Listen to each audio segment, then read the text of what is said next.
साल है 850 CE. Cult leader खड़ा है एक बहुत बड़े मूर्ति के सामने। ये मूर्ति उनके भगवान की है, वो भगवान जिसका सर भैंस का है। कल्ट लीडर के सेना भी मूर्ति की पूजा कर रहे हैं। उनके भगवान का नाम है मोलक और वो जो भी करते हैं उन्हीं के आदेश में करते हैं। इस पूजा के कुछ ही घंटों पहले उन्होंने पास के गांव में हल्ला बोला था। वहाँ पर सभी लोगों को उन्होंने मार दिया जो मोलक की पूजा नहीं करते, लेकिन गांव के कुछ लोगों को कल्ट ग्रुप ने जिंदा भी छोड़ा और वो इसीलिए क्योंकि वो करेंगे इन पर पूछताछ। कैदियों के आते ही कल्ट लीडर सीधा बढ़ते हैं एक दरवाजे की तरफ जिसे वो बुलाता है द गेम रूम। इस पर्टिकुलर रूम के अंदर आपको दुनिया के सभी टॉर्चर मेथड्स और तो और इक्विपमेंट्स मिल जाएंगे। कल्ट लीडर इन मशीन्स को मजे से यूज करता है क्योंकि अकॉर्डिंग टू हिम इससे मोलक खुश होता है। गेम रूम के अंदर कैदी कल्ट लीडर को देखकर चिल्लाने लगते हैं डर के मारे क्योंकि उन्हें समझ आ जाता है कि अब टॉर्चर और बढ़ने वाला है। इस शैतानी ग्रुप के हाथ में अगर आ गए तो जिंदा तो नहीं बच सकते, बस इतना ही आशा कर सकते हो कि वो तुम्हें ज्यादा ना तर पाए। एक बंदे को ब्रेकिंग व्हील में बांधा गया जो तोड़ रहा था उसके अंदर की हड्डियां। वही एक बंदा आयरन मेडन के अंदर बंद पड़ा था। आयरन मेडन के अंदर बहुत सारे नुकीले नीडल्स होते हैं, लेकिन ये तो कुछ भी नहीं है। अंदर और भी बहुत कुछ है, जैसे कि है जूडस क्रेडल्स और स्पेनिश डोंकीज। कोई बंदे पड़े हैं मॉन्स्टरस आयरन चेयर में, तो किसी को जिंदा बॉईल किया जा रहा है, वही किसी को हाथों से उल्टा लटका दिया गया। Lead sprinklers, Spanish ticklers, thumb screws, crocodile shears, choke pears, muller boots, heretic spots, bastinado sticks, scold's bridles, scavenger's daughter, पता नहीं कितने सारे अजीबो गरीब औजार है सिर्फ और सिर्फ टॉर्चर करने के लिए। लेकिन इन सब में कल्ट लीडर का सबसे फेवरेट है एक ऐसा गिफ्ट जो कि खुद मोलक उसके भगवान ने उसे दिया। ये डिवाइस शैतानी ताकतों से घिरा है, इसीलिए जो भी दूसरे टॉर्चर मेथड्स में होते हैं वो तक इसको देखकर डर जाते हैं। ये दरअसल एक चिमनी है जिसके ऊपर है बुल का स्टैचू। कल्ट लीडर देख सकता है कि चिमनी के अंदर ऑलरेडी कोई है। ये बंदा ऑलरेडी ब्रेकिंग व्हील पर 10 घंटे से था। 2 गार्ड्स उसके पैर पर लगाते हैं आग में भुना हुआ लोहा, जिसके चलते वो चिल्लाता है दर्द के मारे। कौन से गांव से हो? मडगांव से। कितने साल के हो? 27। क्या तुम अपने परिवार के साथ जाना चाहोगे? यस। लेकिन बेचारे को कोई आइडिया नहीं कि उन्होंने उसके फैमिली को ऑलरेडी मार दिया। एक आखिरी सवाल, अगर उसका सही जवाब दे देते हो तो तुम्हें जाने का मौका दिया जाएगा।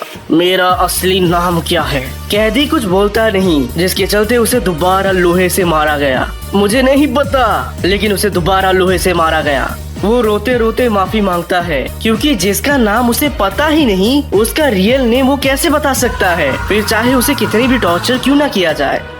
एक बेस्ट गेस करके देख ले, क्या पता तुम्हारा लक आज अच्छा हो। पूरे रूम में खामोशी छा गई क्योंकि सबको पता है कि एक गलत जवाब से क्या होने वाला है। कैदी ने एक नाम बताया जो कि ऑब्वियसली गलत था। तुरंत मशीन आग से झुलस पड़ती है और वो कैदी इसी आग में जलकर मर गया। कई सालों तक कल्ट लीडर ने इस मशीन का बहुत यूज किया, लेकिन अब ये फाइनली बन चुकी है एससीपी फाउंडेशन की प्रॉपर्टी, जिसे बुलाया जाता है SCP-2128 या फिर द लायर्स क्रेडल। क्या सही में कल्ट ग्रुप को मोलक ने खुद ये डिवाइस दिया? इसके बारे में कोई आइडिया नहीं, लेकिन इतना जरूर पता है कि यदि आप इसके अंदर जाते हो और आप कोई गलत जवाब देते हो तो आपकी मौत निश्चित है, वो भी जलकर। आपको सुनकर अच्छा लगेगा कि इस कल्ट ग्रुप को स्पेनिश सोल्जर्स ने चलाकर मार दिया। SCP-2128 ट्रू या फॉल्स के कैटेगरी में चलता है एंड काइंड ऑफ उसे सब कुछ पता होता है आपके बारे में। अगर आपके पास है कई सारे बलि के बकरे और आपके पास है ये डिवाइस, तो आप दुनिया में कुछ भी जान सकते हो। यूँ तो सवाल पूछे जाने पर कैदी वो बताते हैं जो कि पूछने वाला सुनना चाहता है, लेकिन इस मामले में लायर्स क्रेडल बेस्ट है। यहाँ पर अगर आप झूठ बोलते हो तो आप तो गए।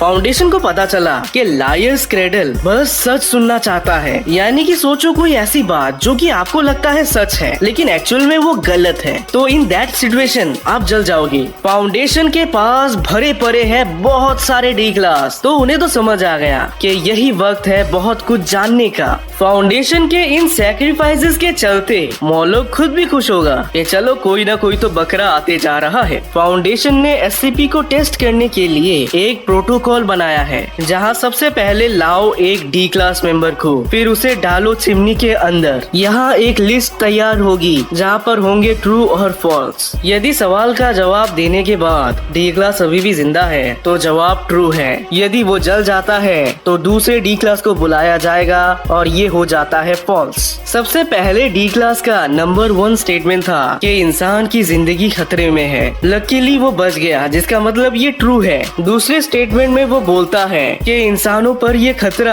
फाउंडेशन के ही किसी एससीपी से आएगा और ये भी ट्रू निकला। तीसरे स्टेटमेंट में वो बोलता है कि जो खतरा आने वाला है वो आएगा उस साइड से जो कि लोकेटेड है नॉर्थ अमेरिका में। इस स्टेटमेंट पर वो जल जाता है, जिसका मतलब ये है फॉल्स। दूसरी डी क्लास थी एक औरत जो कि थी एक खतरनाक गैंगस्टर। वो बोलती है कि जो डेंजरस साइट है जिस पर से एससीपी निकलेगा वो है यूरोप में। इस स्टेटमेंट के चलते वो भी जल गई, यानी कि यूरोप भी नहीं हो सकता। इस एक सवाल के चलते टोटल 13 डी क्लास को जला दिया गया, लेकिन अभी तक पता नहीं चला कि कौन सा एससीपी है और वो कौन से साइट में है जो कि दुनिया में ह्यूमैनिटी को खत्म करेगा। इनफैक्ट रिसर्चर जाती है O5 मेंबर्स के पास और उन्हें भी इस खतरे के बारे में आगाह करती है। वो अभी भी इसी बारे में लगे हैं कि पता नहीं कौन है वो एससीपी और वो कहाँ लोकेटेड है। बहरहाल उन्होंने बुला लिया एक और डी क्लास को जो कि बोलता है कि SCP-752 अगले महीने कंटेनमेंट चेम्बर तोड़ने वाला है। उसकी बात सच निकली। वो अब बोलता है कि SCP-752 अगले ही हफ्ते कंटेनमेंट चेम्बर तोड़ेगा।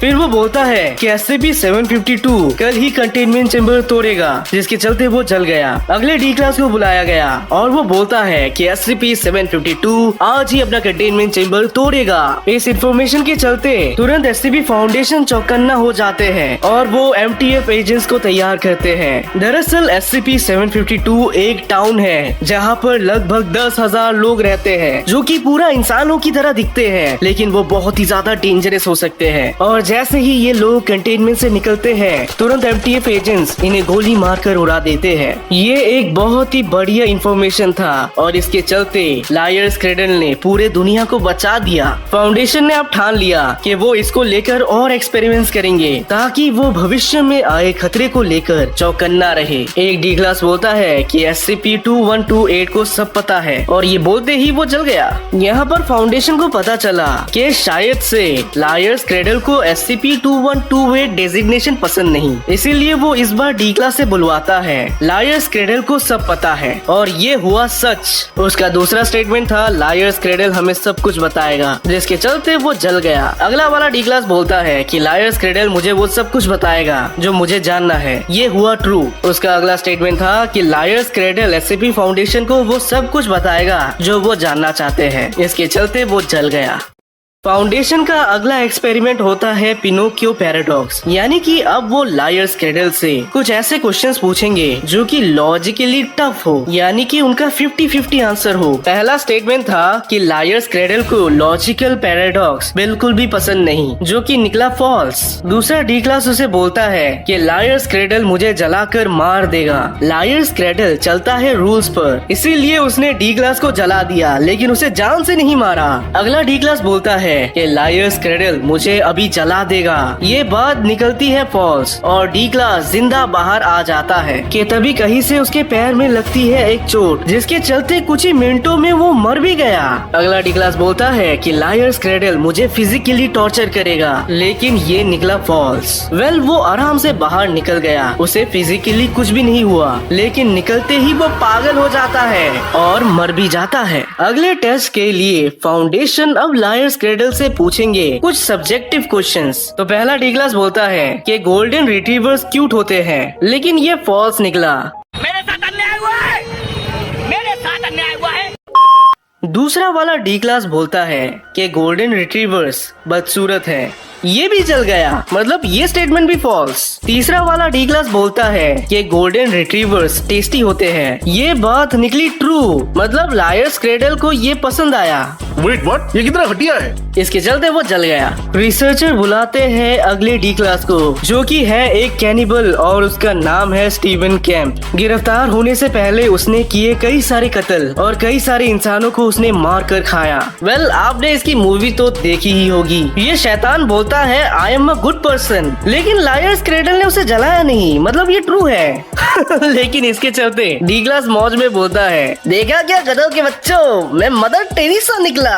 इस स्टेटमेंट के चलते वो जलकर भस्म हो गया, क्योंकि वो मदर टेरेसा नहीं है ना। अगला डी क्लास बोलता है कि लायर्स क्रेडल कभी कभार गलत भी होता है, और वो जल गया। D9229 एक ऐसा डी क्लास जो कि सबसे लंबा टिक पाया। वो बोलता है कि लायर्स क्रेडल भूखा है, जो कि है ट्रू। लायर्स क्रेडल को कितनी भी कुर्बानी दे दो, लेकिन उसकी भूख कभी खत्म नहीं होगी, ये भी ट्रू। लायर्स क्रेडल मुझे अभी जलाना चाहता है, ट्रू। लायर्स क्रेडल बर्दाश्त नहीं कर पा रहा, ट्रू। लायर्स क्रेडल को खाना है मेरा गरम गरम मीट, ट्रू। लायर्स क्रेडल गुस्सा हो रहा है क्योंकि अभी तक मैं जला नहीं, ट्रू। इंसानी मीट टेस्टी होता है, ट्रू। मैं डिलीशियस हूँ, ट्रू। इस एक्सपेरिमेंट से खुश होकर रिसर्चर ने डी क्लास को जाने दिया और वो बच गया। अगला डी क्लास बोलता है कि दुनिया गोल है और वो जल जाता है। फिलहाल के लिए SCP-2128 lawyers cradle safe category में है। वो अभी भी उसी महल के अंदर है जहाँ पर उसे पाया गया। हर हफ्ते फाउंडेशन कुछ डी क्लास उसे देते हैं ताकि वो उसे खुश रख पाए, और इसमें उनका भी फायदा है क्योंकि उन्हें बहुत कुछ पता भी चल जाता है। तो दोस्तों बताओ, क्या आप मुझे सब्सक्राइब करोगे? अगर आप बोलते हैं नो, तो आप आग में चल जाओगे।